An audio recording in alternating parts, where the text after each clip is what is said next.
Good morning, everyone! At wala na naman po tayong klase at masayang-masaya ang mga batang ito. Sigurado.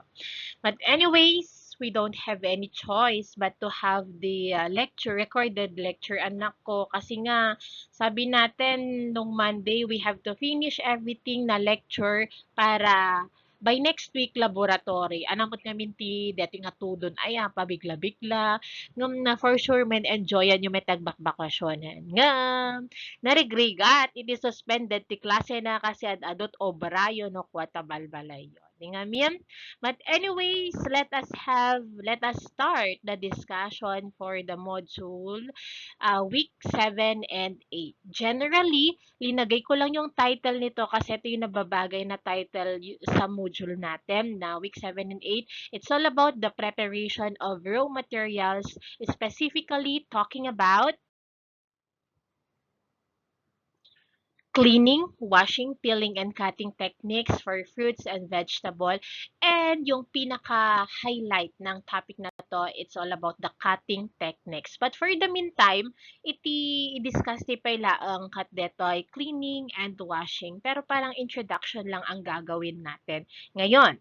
Okay? So after this discussion, 12 slides lang detoy, we will be having an activity. Remember, mga kayat ni Ma'am Regina ti answer nga naggapo ti ChatGPT, naggapo ti ta CC, wenno naman nga AI di ta internet.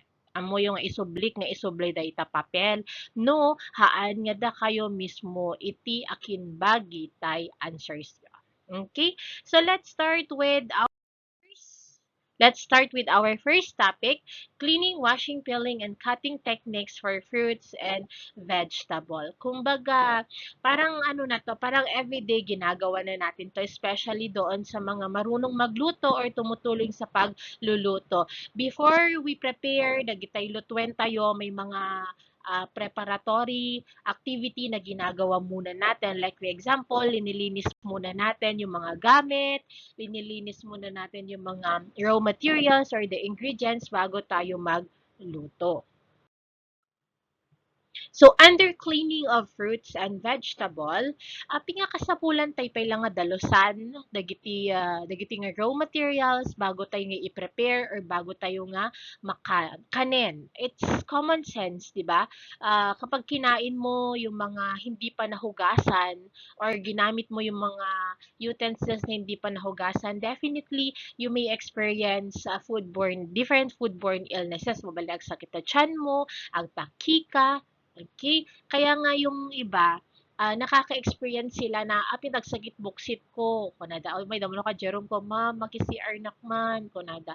Kasi nga, dun sa kinain ninyo, it's either marumi siya or during the preparation, hindi maayos. That's why, nagkakaroon ng bacteria.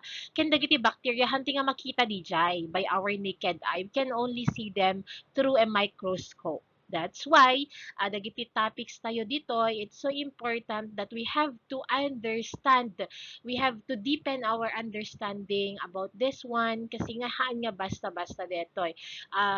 Pwede tayong mamatay because of not doing the proper food handling practices, the sanitary food handling practices. And when we say fruits and vegetables, dami mga bacteria na pwede nating makuha dito, such as we have the Salmonella, E. coli, Listeria, and the more bacterias na hindi lang sa fruits and vegetable natin makukuha, but also we can get them from dagiti karne, dagita kaninyo street foods like dagiti fish ball, kikiam, po pwede. Especially kapag hindi naman malinis yung pagkaka-prepare nito. And, sapay nga usually nga experience natin, no, kumana pang kay nagbabayabas.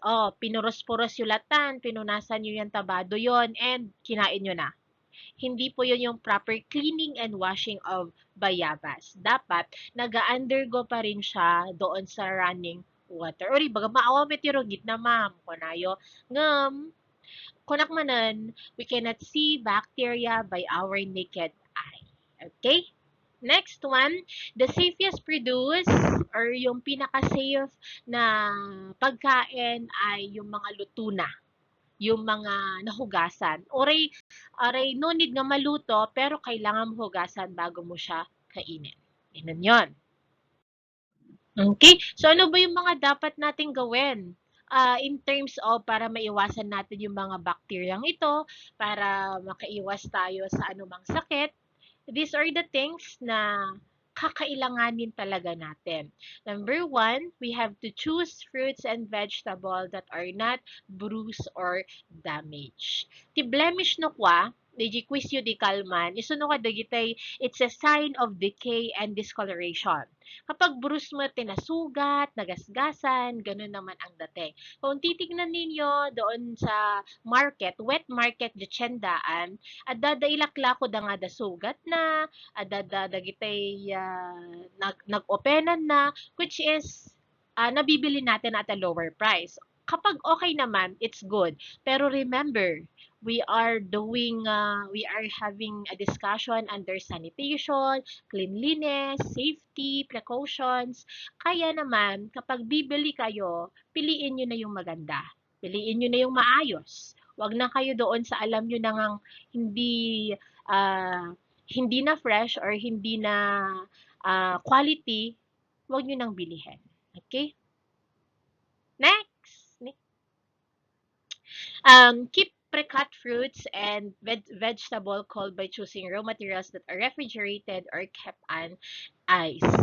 Ang mismong topic natin ay sa store or market. Ito po yung pwedeng sa wet market or dry market. So usually sa mga dry market, dagita groceries, ti makikita tayo kangagat gata ang dagitila ko da nga vegetable kada fruits naka-bundle, naka-cling wrap da aya.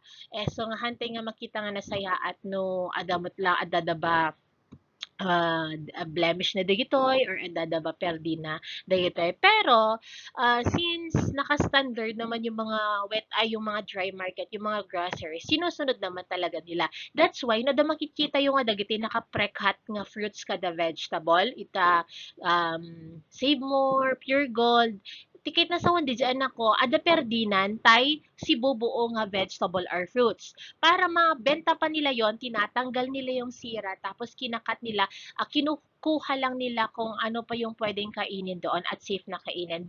Yun yung linalagay nila sa mga styro or yung mga container. Tapos dinidisplay doon sa doon sa may sector na ada ice na.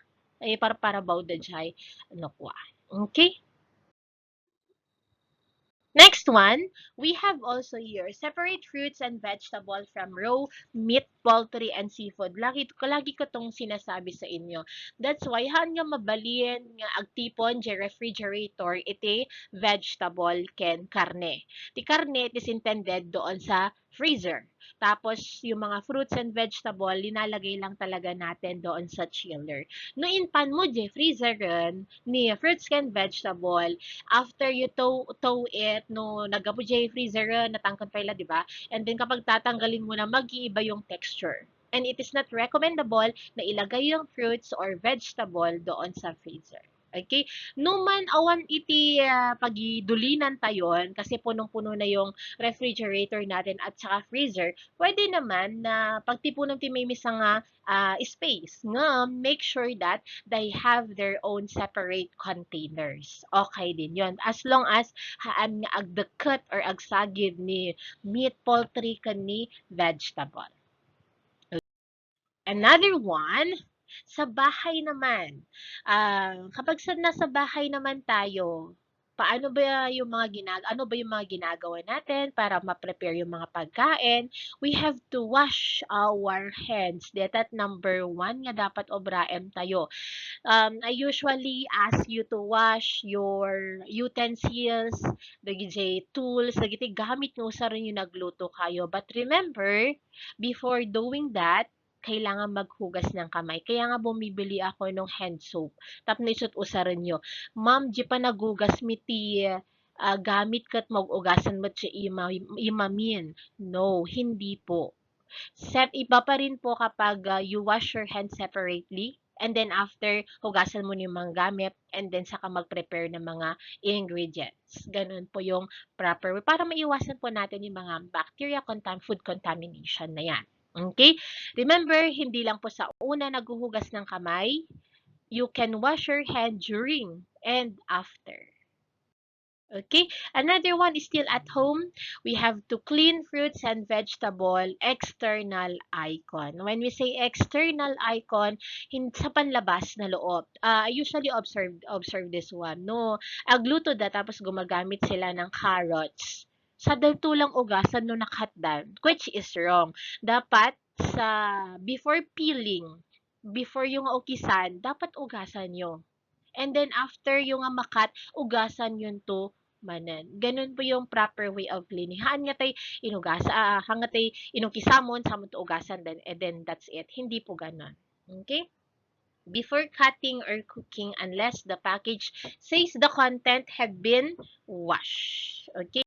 O man naga po iso na dry market, hanga ka sa pa, it doesn't mean nga nadalusan. You have again to wash it kapag nakarating ka na sa bahay ninyo para double safe, di ba?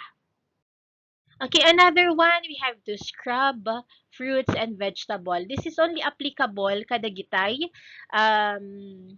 dagitay patatas, dagitay sweet potato, kamutig. Yun po yung kailangan natin gawin kasi nga adadapay lang darat na or adadapay lang daga-daga na, 'di ba? So we have to brush it off para naman safe awanti sa baling foreign objects or foreign matters nga makantayo. Okay, washing fruits and vegetables, dito na po tayo. A detergent with soap or detergent or commercial produce was not recommended by external icon. Though, the produce or products nga sabon talaga intended for washing dagitay fruits can vegetable. Pero, sa unang panahon naman walang mga ganun eh. Pero safe naman yung mga kinakain nila. So why do you have to use such yung mga man-made nga soap for fruits and vegetable? Hindi naman natin alam kung safe yun, especially adalat na chemicals kung nailaw kadagiri nga sabon. So for me, mas better pa rin na ikaw mismo, yung kamay mo mismong maghugas using running water. Okay? Still at home, kapag pipili tayo ng mga fruits or vegetable or maglilinis tayo, make sure na huwag nyo na pong idadagdag o yung mga may sira na. Di ko masibubuo nga kamatis, di lang ulo natin da perdina, you have to cut that one. Haan nga tay, ay perdin, madin ibal lang mo amin, sayang naman. Tanggalin mo lang yung part na may sira. Check mo, no mabalin pa lang dagitay, daddo mga parts na, then pwedeng gamitin yun. Kesa naman itapon mo buong buo. Ngam na talaga madin, then that's the time na itapon mo na siya. Okay, dry fruit or vegetable with a clean paper towel. Ay, dapat lagay mo kasi na after mo hinugasan, punasan pay gayam. Usually, nakikita ko to sa mga nagluluto ng fries. After da nga na cut, hugasan da, and then tinatap nila with tissue paper. Tapno may cut na excess moisture or excess water na. Another one, same with the market mat, dapat nakaiwas yung fruits tsaka yung mga karne. And then, kapag mga pre-cut naman yung binibili natin, make sure na no nagaputay sa mora, nagawid tayo, diretso tayo nga i-freezered or i-ref dagiti pre-cut nga vegetable tayo no kwan. Yung nasidaon yung sigodon, edi hugasan mo na siya agad-agad. Okay? At nga takasapulan tayo, iti agdalos. Malapit na po tayo sa katapusan ng ating lecture. Why do we need to clean, wash, peel, dagiti fruits and vegetable tayo? Yan po yung sasagutan ninyo. Kasi introduction lang po ang ibibigay ko. Kasi nga, common sense dito yan o being api nga kasapulang nga dalusan, api kasapulang nga ukisan, common sense to ka dyan. And to give you more idea, api nga kasapulan tayo nga dalusan, kasi may mga groups of people na sila yung may high chance na pwedeng maapektuhan ng food poisoning. And just a simple recall, when we say food poisoning, other known as or also known as foodborne illness, ito yung mga iba't ibang sakit na nararamdaman natin caused by yung mga tinitake natin na pagkain. Mabaling ag sakit tiboksit tayo, ag sarwa tayo, ag taki tayo, and other symptoms of food poisoning gapu kadagitay kang kanan tayo nga hanga nadalos. So at sino ba dagitoy? Sino ba dagiti tattao nga maalis no nga maapektaran kadagitoy haan nga nadalos nga itetek tayo nga kanan. Okay. First, dagitay lulo, kadalula tayo, or even dagiti parents tayo nga senior citizen. Yes, kasi nga yung immune system nila hindi na ganon kalakas kagaya sa inyo. Da kayo dakit napipigsa ti immune system na pailang tata. Siya ka medyo napigsa pailang. Pero number one sa mga apektado talaga or madalas kapitan ng mga food poisoning or foodborne illnesses ay yung mga senior citizen. Another one, kung hindi senior citizen, yung mga baby. Dagitay baby, dagitay children younger than age 5 or 3 to 1. I remember my kaanakan, tay anak ko. um, there was a time that we visited them at Batak. Tapos agkarasangit isuna di na maibahang memin makasao. Ano maibaga-baga no ana tinasakit kanya na itagayon masakit itibuksit na. Si kaasi no siguro senior citizen may bagada nga nasakit itibuksit ko. Ngam imagine these children younger than the age of 5. May bagada ka din. Aglalo dagiti madipin makasao may bagada ka din nga sakit tibuksit ko. Kunada ka din. Haan di ba? That's why no adada kabsadyo kasinsinyo and then you feed them pakanen yung suda. Make sure nga nadalus mat dagiti imayo kakaasi damot no kano suda ti agsaksakit iti buksit na. Okay. Next, people who have health problems or take medicine that lower the body's ability to fight germs and sickness. Ito naman, yung mga sakitin. Janomar. Dagitay ada sakit ti lungs na, dagiti da asthma na, basta dagiti lapitin ng sakit na babati, hanga napigsa resistensya na sila talaga yung may higher chance of food poisoning. And last but not the least, pregnant woman. Hindi po kasi sila pwede mag-take ng mga gamot like loperamide, kakajino, buntis. Kasi pwede maapektuhan yung bata. That's why very prone din sila sa mga food poisoning. And tanan! To be continue, no bigat, no adda, basa. Ha, ha, ha, ha. Okay, so that's the end of our discussion. Very short lang detoy. You may also copy this one kasi dito start the topic tayo for week 7 and 8. So you have to copy, you have to watch and listen, and afterwards, after detoy, I will be sending an activity na sasagutan po ninyo. So thank you so much!